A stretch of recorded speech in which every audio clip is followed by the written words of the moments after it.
13 News Now is your back-to-school station. In just a few days, students will return to the classrooms for Newport News Public Schools. And that includes Richneck Elementary School students. Several months, of course, after a student shot his teacher, Zwerner. And new at 6, Ann Sparaco introduces us to a new employee who says he wants to help create a fresh start for Richneck. It's no secret Richneck Elementary School has been under a watchful eye since January 6, when a first-grade student shot his teacher, Zwerner. Another school shooting.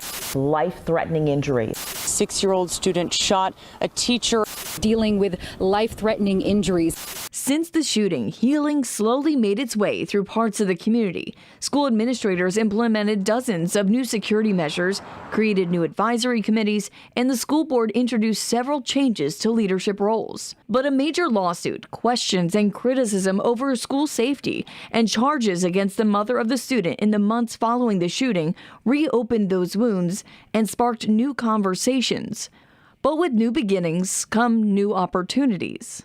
I was in Albemarle County working as a school safety coordinator when I got the call from my mom that there had been a shooting in Richneck. Carl Murray Jr. grew up in Newport News. Richneck Elementary marked the beginning of his childhood education. I have family here, so the first thing I wanted to do was just get home to my family and be a support and do whatever I could for after what happened. Murray's experience as a school resource officer, security expert, and chief of police brought him to different parts of Virginia and North Carolina over the last 18 years.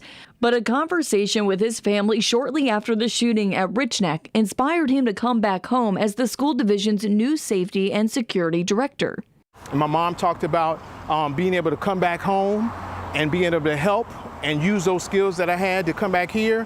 And the first thing I said was, if you ever open up a door for me to come back home, I want to come back home and be able to help and serve and watch over the people that I grew up with. Murray will oversee several new strategies to the latest school safety plan, including all of the school resource officers and the additional 45 school security officers who will be present at each school this year. I'll be over the security officers, but I also will be working with the police department as well, with Chief Drew and the school resource officers. What I want the security officers to keep in mind in this new year particularly is that, first of all, I want them to be vigilant, to make sure that they're there to keep everybody safe, that they're the first layer of security there, but I also want to make sure that they get behind the badge. They're approachable, they're high-fiving those students, they're there for those students. It's an opportunity he felt he couldn't decline, knowing how this full circle moment could help create a fresh start for the school division. It's what I do. Safety is what I do and what I'm called to do and what I'm here for. In Newport News, I'm Ann Sparaco for 13 News Now. And Newport News students go back Monday. Richneck's new principal, Jackie Barber, declined to speak with us.